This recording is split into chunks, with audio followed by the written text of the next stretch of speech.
El hombre, cerdo.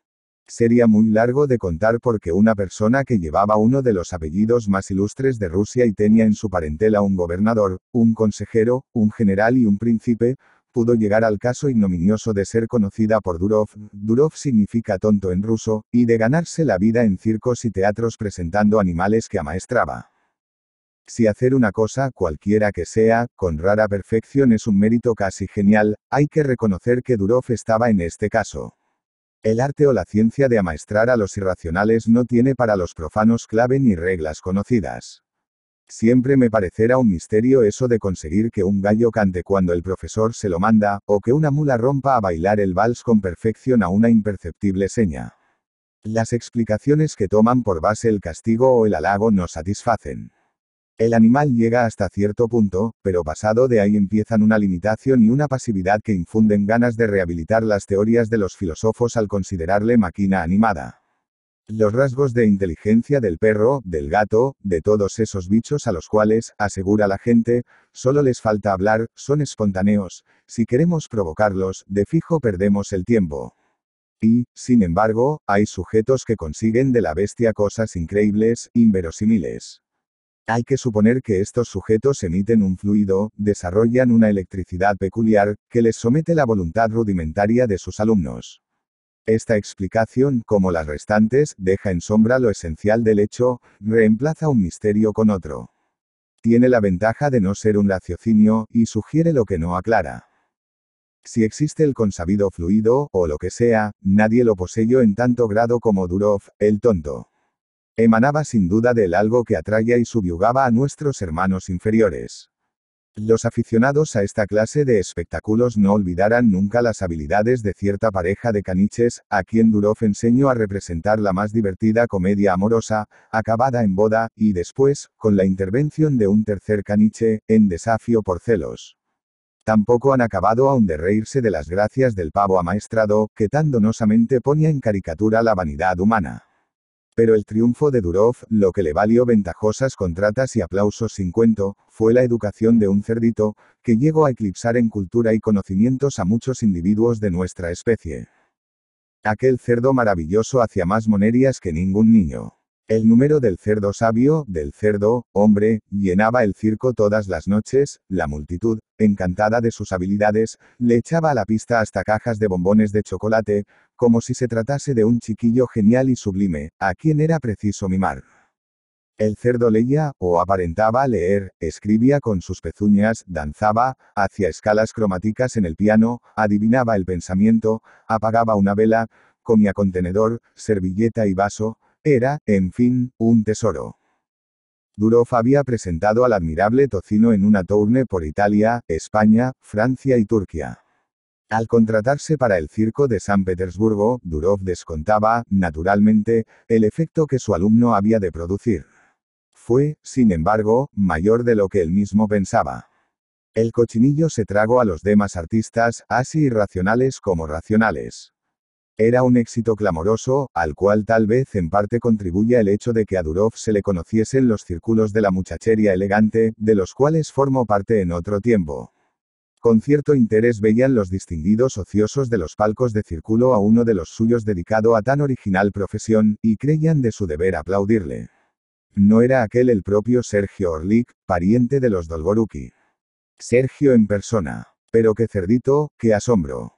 Realmente no se comprendía que un animal. Y recordaron, ya antaño, en el colegio, Sergio domesticaba arañas, atraía moscas. El gorrino realmente rayaba en fenómeno, daban ganas de preguntar si tenía dentro un hombre, si era un automata, una mecánica admirable. Fue entonces cuando el príncipe Vladimiro Strogonov, no el más linajudo, pero acaso el más rico de aquellos señores colmados de todos los goces de la existencia, murmuró. Eso, pronto lo vamos a saber. Sí, hay que averiguarlo. Es preciso que Sergio nos haga trabar conocimiento con el cerdo, hombre.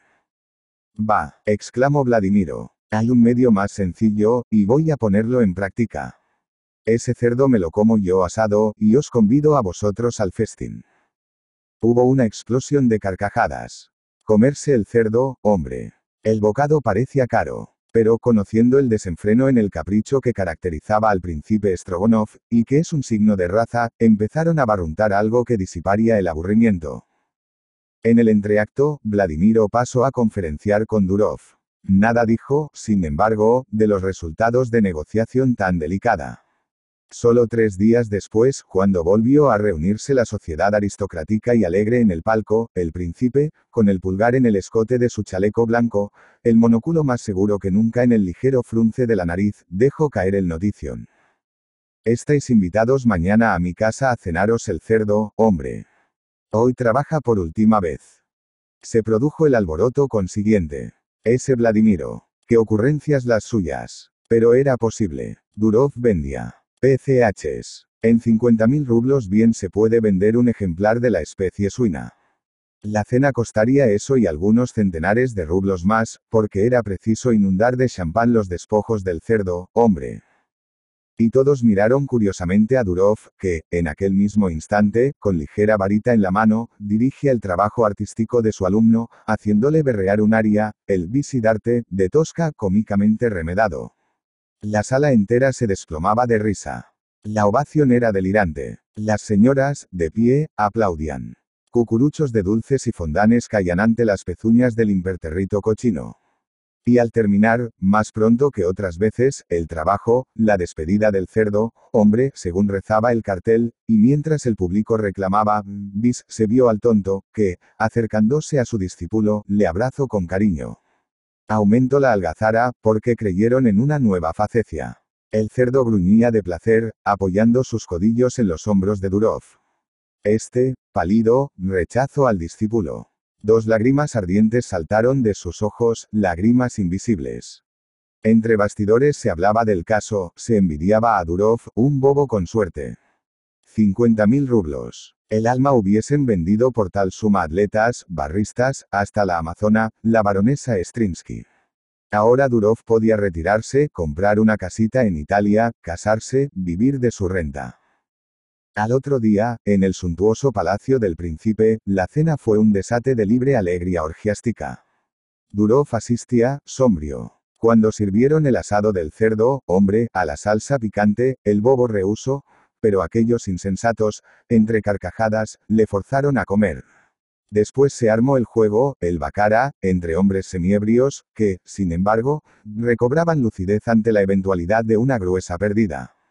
Durov, al pronto, resistió a la tentación. Llevaba tanto tiempo sin tocar a las cartas que le habían perdido.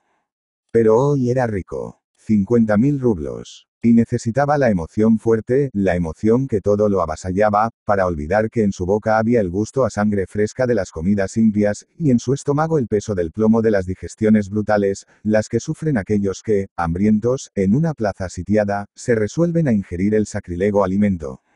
Y cayó otra vez en el abismo del juego, cerrando los ojos. Al amanecer salía de casa de Strogonov. Le quedaban, del precio de su trato, algunos rublos, dejados por lástima. Pero ni aún se daba cuenta de lo sucedido, la borrachera le envolvía en sus torpidas brumas. Y el príncipe sonrió cuando le dijeron: «Has hecho golpe doble. Acabaste con el cerdo y con el amo. No sabes. Durov se ha colgado por el cuello de uno de los montantes del circo». Emilia Pardo Bazán. Emilia Pardo Bazán, La Coruña, 16 de septiembre de 1851, Madrid, 12 de mayo de 1921, Condesa de Pardo Bazán, fue una noble y aristócrata novelista, periodista, ensayista, crítica literaria, poeta, dramaturga, traductora, editora, catedrática y conferenciante española introductora del naturalismo en España. Fue una precursora en sus ideas acerca de los derechos de las mujeres y el feminismo.